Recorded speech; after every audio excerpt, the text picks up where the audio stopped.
Hey guys, this is ध्रुव चौहान। और guys, आज के इस वीडियो में मैं आपके साथ एक पेपर अटेम्प्टिंग की स्ट्रेटजी डिस्कस करने वाला हूं।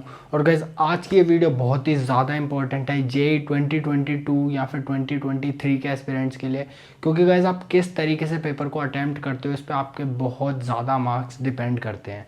तो गाइस, आज की इस वीडियो में मैं 3 मेन पॉइंट्स को कवर करने वाला हूँ कि सबसे पहले आपको इनिशियल बूस्ट कैसे लेना है, कि मतलब स्टार्टिंग में ही आप ज़्यादा से ज़्यादा मार्क्स स्कोर कर पाओ, क्योंकि गाइस ये चीज़ बहुत ज़्यादा इंपॉर्टेंट होती है। अगर आपने स्टार्टिंग में अच्छे से क्वेश्चंस को कर लिया और अपने ज़्यादा मार्क्स सिक्योर कर लिए कम से कम टाइम में, तो आपका कॉन्फिडेंस बहुत ज़्यादा बूस्ट हो जाता है, जिसका इम्पैक्ट आपको आगे भी अपने पेपर में देखने को मिलता है। और गाइस, सेकंड पॉइंट है हमारा मैक्सिमाइज योर स्कोर।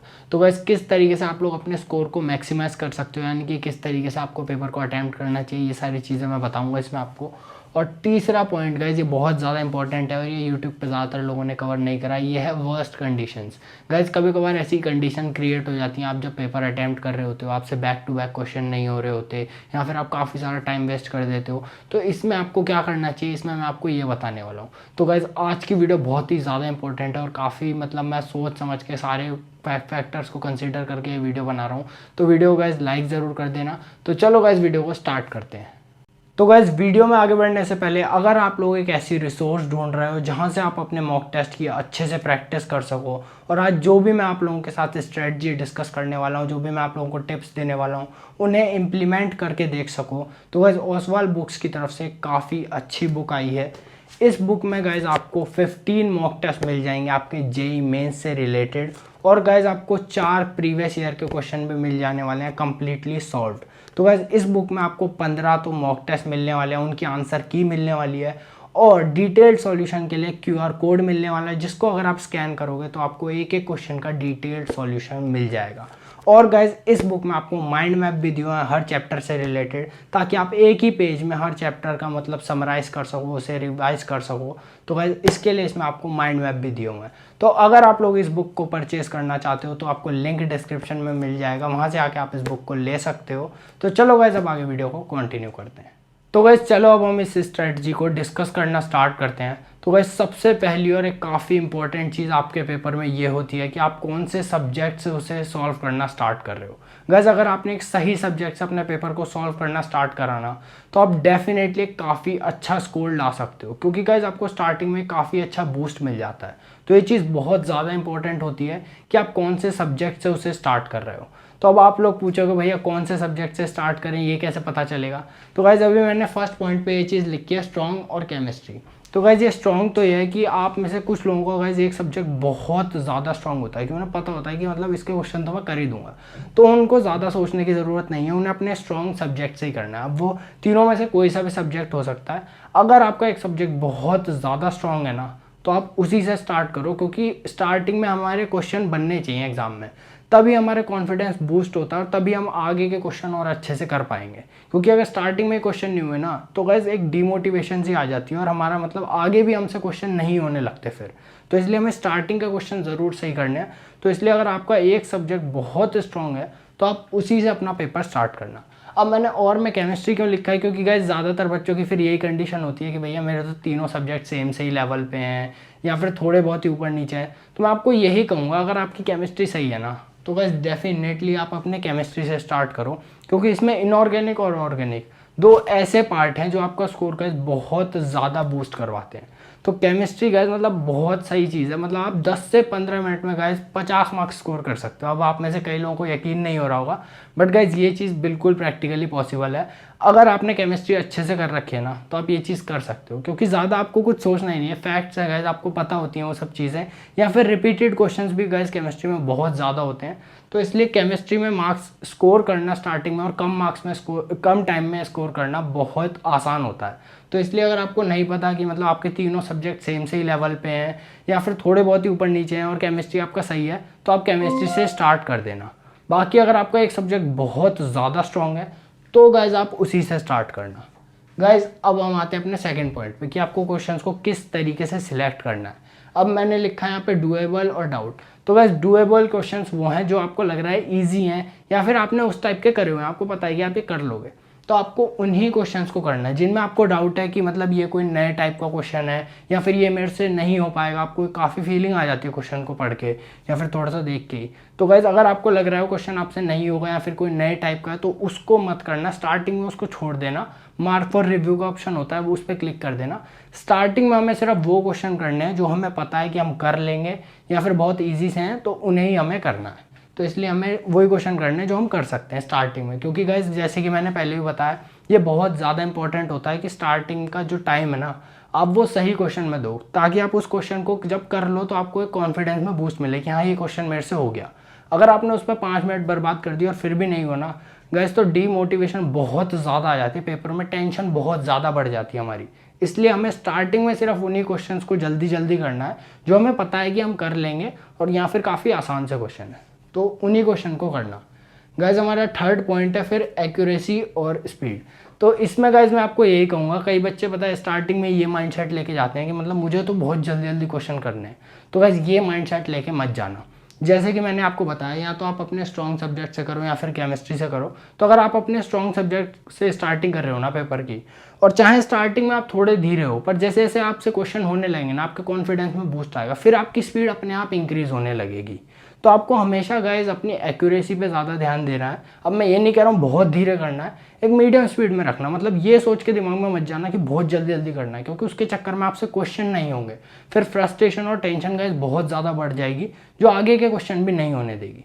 तो हमें स्पीड मतलब मेंटेन तो करनी है, बट एक्यूरेसी पे हमेशा गाइज ज़्यादा आपको अपना ध्यान देना है, क्योंकि ऑब्वियसली नेगेटिव मार्किंग भी होती है जेईई मेन में। तो हमें एक्यूरेसी पे हमेशा अपना ध्यान देना है। और अगर आप केमिस्ट्री से भी स्टार्ट करोगे तो उसमें भी आपके ऑब्वियसली गाइज अच्छे खासे नंबर हो ही जाते हैं। मतलब केमिस्ट्री में गाइज अगर मैं आपको बताऊं तो 8 क्वेश्चन तो ऐसे आने ही आने होते हैं जो बहुत ज़्यादा इजी होते हैं, तो उन्हें तो गाइज ज़रूर आप अपना कर ही लेना। अब गाइज हम आते हैं अपने फोर्थ पॉइंट पे, जो कि है 2 राउंड। जैसे कि मैंने आपको बताया आपको अपना पेपर 2 राउंड्स में करना है गाइज।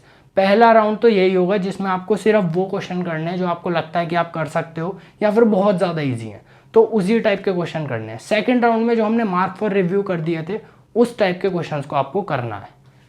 और गाइज जो मेरा 5th पॉइंट है वो है सेकंड सब्जेक्ट। तो जैसे कि आपने अपना फर्स्ट सब्जेक्ट कंप्लीट कर लिया, या फिर जैसे आपने अपना स्ट्रॉन्ग सब्जेक्ट लिया, जैसे किसी का मैथ्स है तो उसने वो कर लिया, केमिस्ट्री जैसे कि किसी को नहीं पता उसने फिर केमिस्ट्री से स्टार्ट करा, तो फिर दोनों अपने सेकंड सब्जेक्ट पे आए। अब सेकंड सब्जेक्ट कौन सा लेना है?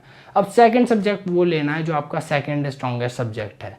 ये मतलब काफ़ी आसान है गाइज, आपको वही सब्जेक्ट करने हैं स्टार्टिंग में। जैसे जैसे जो सब्जेक्ट आपका सबसे स्ट्रॉन्ग है वो करा, फिर सेकंड स्ट्रॉन्गेस्ट करा, या फिर अगर नहीं पता तो केमिस्ट्री करा, फिर केमिस्ट्री के बाद अपना सेकंड स्ट्रॉन्गेस्ट सब्जेक्ट करा, या फिर जो भी स्ट्रॉन्ग सब्जेक्ट है वो कर लिया।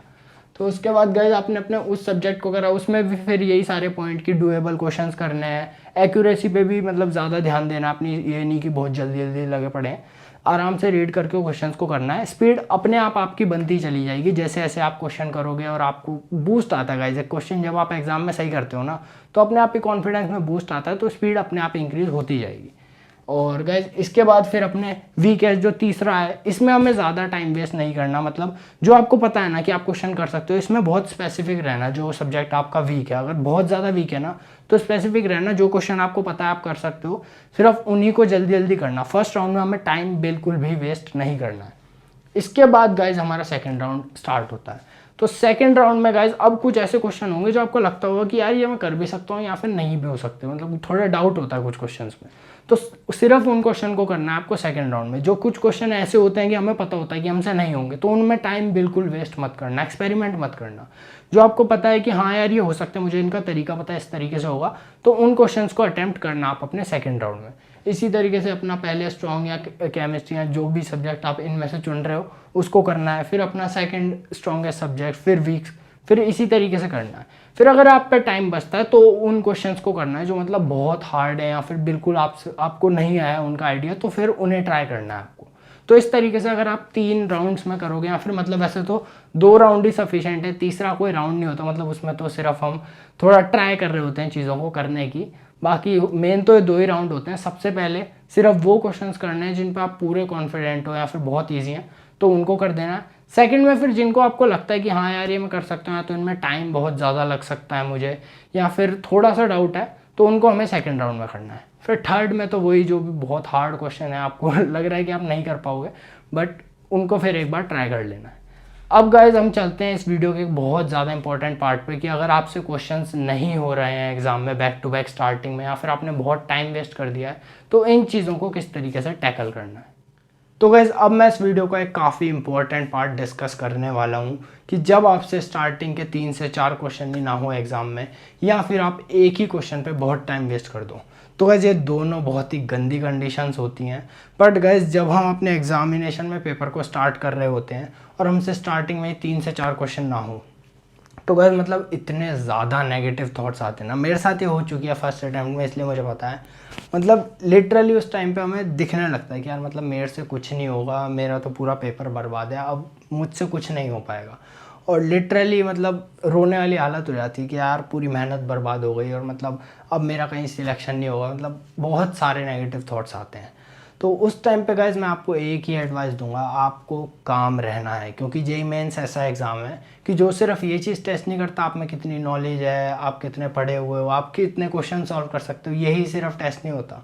ये भी टेस्ट होता है कि आप प्रेशर को किस तरीके से हैंडल करते हो, जब हार्ड क्वेश्चन आ जाते हैं आप उन्हें किस तरीके से मैनेज करते हो। तो गाइज ये सब चीज़ें भी होती हैं। और गाइज एक और बात बता रहा हूँ कि जब भी आपकी शिफ्ट हार्ड होती है ना, आपको अंदर बैठे बैठे पता नहीं होता।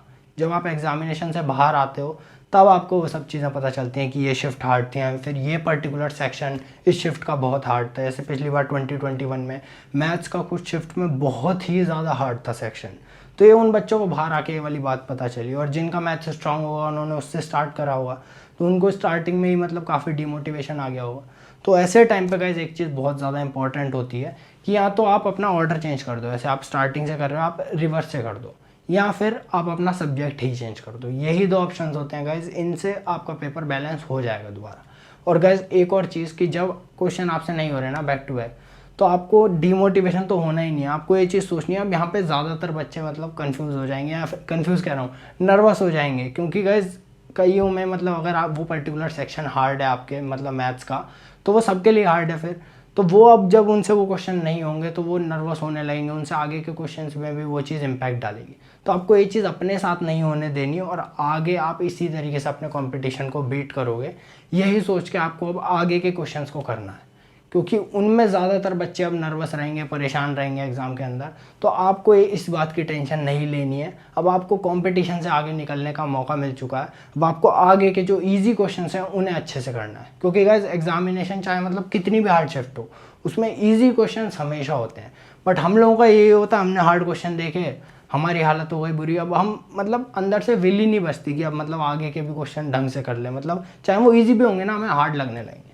तो इसलिए गाइज अपने अंदर मतलब काम रहना है। और कभी कभार ज़्यादा डर भी लग रहा है ना, जिनको ज़्यादा एंग्जाइटी वगैरह होती है, मतलब मेरी कोचिंग में काफ़ी सही बात बताई थी, आप आंख बंद करो और 5 बार डीप ब्रीथ करो। मतलब गाइज इससे सही में मतलब अभी सुनने में लग रहा हो यार इससे क्या ही होगा, बट जब आप करोगे ना डीप ब्रीथिंग 5 बार, मतलब लिटरली आपको सही में रिफ्रेश फील करोगे काफ़ी ज़्यादा। और फिर गाइज अपना या तो ऑर्डर रिवर्स कर लेना या फिर नए सब्जेक्ट पे चले जाना, तो डेफिनेटली आप काफ़ी अच्छे से आप परफॉर्म कर पाओगे और कंपटीशन को काफ़ी पीछे छोड़ दोगे। तो गाइज मैं ये कहूँगा कि मतलब यही अपने दिमाग को बताना है कि या तो शिफ्ट भी हार्ड हो सकती है या फिर वो पर्टिकुलर सेक्शन भी हार्ड हो सकता है। इसलिए टेंशन बिल्कुल नहीं लेनी। अगर बैक टू बैक क्वेश्चन नहीं हो रहे, रिलैक्स रहना है, अपना ऑर्डर बदल दो या फिर सब्जेक्ट ही बदल दो, और ये ही मौका है जब आप कॉम्पिटिशन को बीट करोगे। तो टेंशन तो बिल्कुल नहीं लेनी यार, क्वेश्चन हो रहे हैं नहीं हो रहे, पर हाँ अपना बेस्ट ज़रूर दे के आना एग्ज़ाम में। और आज मैंने जितनी भी आप लोगों के साथ स्ट्रेटजी वगैरह डिस्कस करी है, इनको एक बार अपने मॉक टेस्ट पे गाइस ज़रूर इम्प्लीमेंट करना। क्योंकि चाहे मैं आपको कितनी अच्छी स्ट्रेटजी बता दूं, कितनी अच्छी टेक्निक बता दूं, जब तक आपने उसे 3 से 4 बार किसी मॉक टेस्ट पे इम्प्लीमेंट नहीं करा, आपको फ़ायदा नहीं होने वाला। ये बात मैं आपको अभी बता रहा हूँ। आपको उसे इम्प्लीमेंट करके देखना पड़ेगा मॉक टेस्ट में, तभी आप एग्जामिनेशन वाले दिन अच्छे से उसे परफॉर्म कर पाओगे, जो भी मैंने आपको स्ट्रेटजी बताई है। तो गाइज इसलिए क्योंकि आप कुछ ना कुछ क्योंकि गलती ज़रूर कर दोगे, आप कुछ और नई लर्निंग सीखोगे जब आप इस स्ट्रेटजी को इम्प्लीमेंट कर रहे होगे। तो इसलिए 1-2 बार खुद से इम्प्लीमेंट करके देखना है मॉक टेस्ट पे, फिर ही आपको आगे मतलब मेन एग्जाम में आप अच्छे से कर पाओगे।